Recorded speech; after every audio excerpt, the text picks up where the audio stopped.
ভারতের আগ্রায় অবস্থিত একটি রাজকীয় সমাধি হচ্ছে তাজমহল। এটি শুধু একটি ভালোবাসার প্রতীক নয়, এটি সারা বিশ্বের পর্যটকের কাছে একটি বিশেষ আকর্ষণীয় কেন্দ্রবিন্দু। তাজমহলের সৌন্দর্যতা সত্যি আপনাকে অনেক মুগ্ধ করবে। বর্তমান তাজমহল হচ্ছে পৃথিবীর সপ্তম আশ্চর্যের একটি। এই তাজমহল সম্পর্কে আমাদের প্রত্যেকেরই কিছু না কিছু ধারণা রয়েছে। সৌন্দর্যের পাশাপাশি তাজমহলের জনপ্রিয়তার আরও একটি কারণ হলো এর ভালোবাসার ইতিহাস। বাদশাহ শাহজাহান তার বেগম মমতাজের স্মৃতিতে এর নির্মাণ করেছিলেন। শাহজাহান তাকে মমতাজ মহল উপাধি দিয়েছিলেন, অর্থাৎ এই মহলের সবচেয়ে মূল্যবান রত্ন। মাত্র ৩৮ বছর বয়সে ১৪তম সন্তান জন্ম দিতে গিয়ে তিনি মৃত্যুবরণ করেন। সে সময় তিনি বুরহানপুরে ছিলেন। সবচেয়ে প্রিয় বেগমের মৃত্যুতে বাদশাহ অত্যন্ত দুঃখী হয়ে পড়েন। তিনি এক সপ্তাহে নিজেকে গৃহবন্দী করে ফেলেন। না খেয়ে কেঁদে কেঁদে তিনি দিন কাটিয়েছেন। এরপরে তিনি তাজমহল বানানোর কথা ঘোষণা করেন। মৃত্যুর পর মমতাজকে বুরহানপুরেই কবর দেওয়া হয়েছিল। এরপর তাজমহল বানানো শুরু করলে তাজমহলের পাশে একটি বাগিচায় মমতাজকে কবর দেওয়া হয়। তাজমহল বানাতে ২২ বছর সময় লেগেছিল। ততদিন মমতাজের কবর বাগিচাতেই ছিল। পরবর্তীতে তাজমহলের প্রধান গম্বুজের নিচে তাকে কবর দেওয়া হয়। এই তাজমহলের সৌন্দর্যের পিছনে এমন কিছু রহস্য লুকানো আছে যা আমাদের কাছে আজও অজানা। তাই আজকের এই ভিডিওতে তাজমহল তৈরির অজানা কিছু রহস্য উপস্থাপন করা হলো। মুঘল সম্রাট শাহজাহান তার স্ত্রী মমতাজ নামে পরিচিত। তার ওই স্মৃতিসৌধ হিসাবে সম্রাট এই সমাধিটি নির্মাণ করেন। তাজমহলের নির্মাণ কাজ শুরু হয় ১৬৩২ খ্রিস্টাব্দে এবং নির্মাণ কাজ শেষ হয় ১৬৫৩ খ্রিস্টাব্দে। এই তাজমহলের নকশাটি তৈরি করেন ওস্তাদ আহমেদ লাহোরী। এই নকশা অনুযায়ী তাজমহল নির্মাণের গুরু দায়িত্ব পালন করেন জাহাঙ্গীর সময়কার অভিজ্ঞ নির্মাণ শিল্পী মীর আব্দুল করিম। জ্যোতিষীদের গণনায় সম্মতি না পাওয়ার ফলে প্রায় ৫ বছর সম্রাট শাহজাহানকে অপেক্ষা করতে হয়েছিল মমতাজকে বিয়ে করার জন্যে। দীর্ঘ ৫ বছর অপেক্ষা করার পর ১৬১২ খ্রিস্টাব্দে তাদের বিবাহ হয়। মমতাজের মৃত্যুর পর শাহজাহান তার জন্য একটি স্মৃতিসৌধ নির্মাণের সিদ্ধান্ত নেন, আর এটি হচ্ছে আজকের তাজমহল। এই তাজমহলের সৌন্দর্যের প্রধান কারণ হচ্ছে হিন্দু পারসিক শিল্পকলায় শ্বেত পাথরের উপর তৈরি করা সুন্দর সুন্দর ডিজাইন। এছাড়াও দরজার অসাধারণ নকশা। এছাড়াও এর সামনে রয়েছে সারি সারি ফুল গাছ। সর্বোপরি আমাদের এই পৃথিবী রহস্যের মায়াজালে বন্দী। ভারতবর্ষের এমন অনেক রহস্য রয়েছে যেটি তারা পুরো পৃথিবীর কাছ থেকে লুকিয়ে রাখতে চায়। এমন অনেক রহস্য রয়েছে যেগুলো মানুষের সামনে উন্মুক্ত হয়ে গিয়েছে, কিন্তু এখনও এমন অনেক রহস্য রয়েছে যেগুলো সবার কাছ থেকে লুকানো হয়েছে। এরকমই এক রহস্য রয়েছে তাজমহলের অভ্যন্তরে। একটি কথা সত্যি যে তাজমহলের নিচে হাজারের উপর ঘর রয়েছে। সে জামানায় যেসব সুড়ঙ্গ পথ তৈরি করা হতো সেখান থেকে বেরোনোর রাস্তাও বানানো হতো। তাজমহলের নিচে এরকম অনেক সুড়ঙ্গ পথ রয়েছে, তবে এসব রাস্তাগুলো সম্রাট শাহজাহানের সময় বন্ধ করে দেওয়া হয়েছে। কিন্তু এমন কি কারণ ছিল পথগুলো তৈরি করার পর তা বন্ধ করে রাখা হলো? বিষয়গুলো আজও আমাদের কাছে অজানা। এই তাজমহলের একদম চূড়ার উপর একটি গর্ত রয়েছে। অনেকেই প্রশ্ন করে থাকেন বিশাল এই রাজকীয় প্রাসাদের চূড়ায় এমন গর্ত থাকার কারণ কি?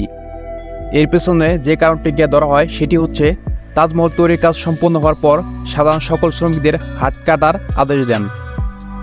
তার উদ্দেশ্য ছিল তাজমহলের মতো সুন্দর এই স্থাপত্য সারা বিশ্বে যেন আর কেউ বানাতে না পারে।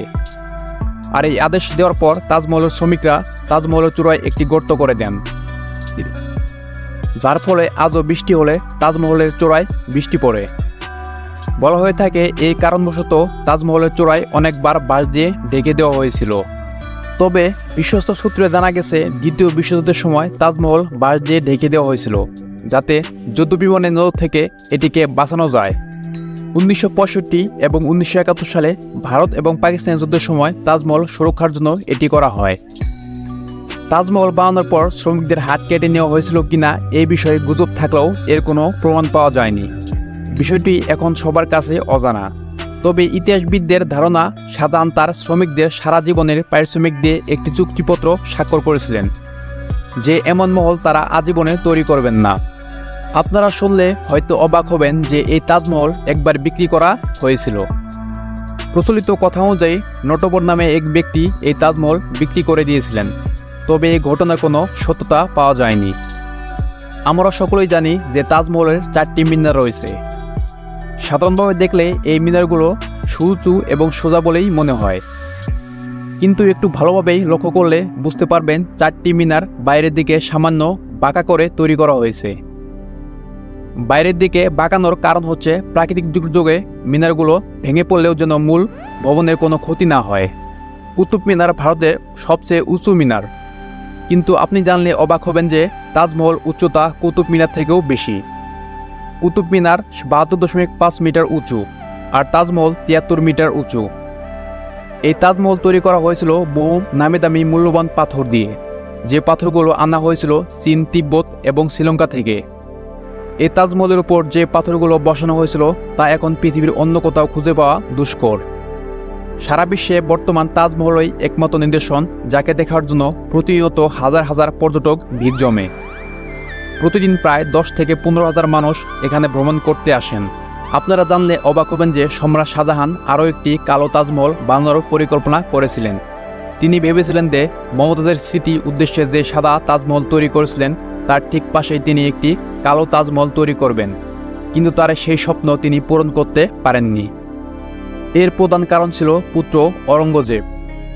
শাহজাহান তার ছোট ছেলেকে রাজ্যের পরবর্তী রাজা বানাতে চেয়েছিলেন, আর এই কথা শোনার পর অরঙ্গজেব তার পিতা শাহজাহানকে বন্দী করে রাখেন। যেখানে তাকে বন্দী করা হয় তার ছোট্ট জানলা দিয়ে ওই তাজমহলকে দেখতে পেতেন তিনি। তবে কালো তাজমহল তৈরির কোনো ইতিহাস বা প্রমাণ পাওয়া যায়নি, আর এভাবেই মৃত্যুর আগ পর্যন্ত শাহজাহানকে কারারুদ্ধ অবস্থায় রাখা হয়, যার কারণে তার স্বপ্ন অপূর্ণ রয়ে যায়। মৃত্যুর পর তাকে মমতাজের পাশেই কবর দেওয়া হয়। কবিগুরু রবীন্দ্রনাথ ঠাকুর তাজমহলকে নিয়ে বলেছিলেন, সময়ের গালে এক ফোঁটা অশ্রুবিন্দু। শাহজাহান জানতেন এক সময় এই বিশাল অর্থ সম্পদ সবকিছু একদিন শেষ হয়ে যাবে। তিনি ভেবেছিলেন এমন কিছু তৈরি করবেন যা সারা জীবন থাকবে, এবং তিনি তার বেগমের স্মৃতিতে তাজমহল তৈরি করেন।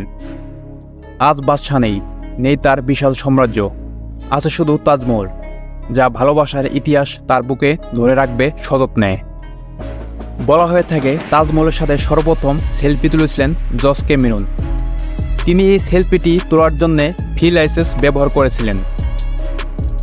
প্রচলিত কথা অনুযায়ী তাজমহলের রং দিনের সময় পরিবর্তিত হয়। তাজমহলের রং সাদা হওয়ার ফলে সূর্যের অবস্থানে পরিবর্তনের সময় এর রং পরিবর্তিত হয়ে থাকে। ভোরবেলায় তাজমহলকে দেখলে হালকা গোলাপি বর্ণের মনে হয়, সূর্যাস্তের সময় এটি হালকা লাল বর্ণ ধারণ করে, আর পূর্ণিমা রাতে এটি দেখলে রূপালী বর্ণের মতো দেখায়।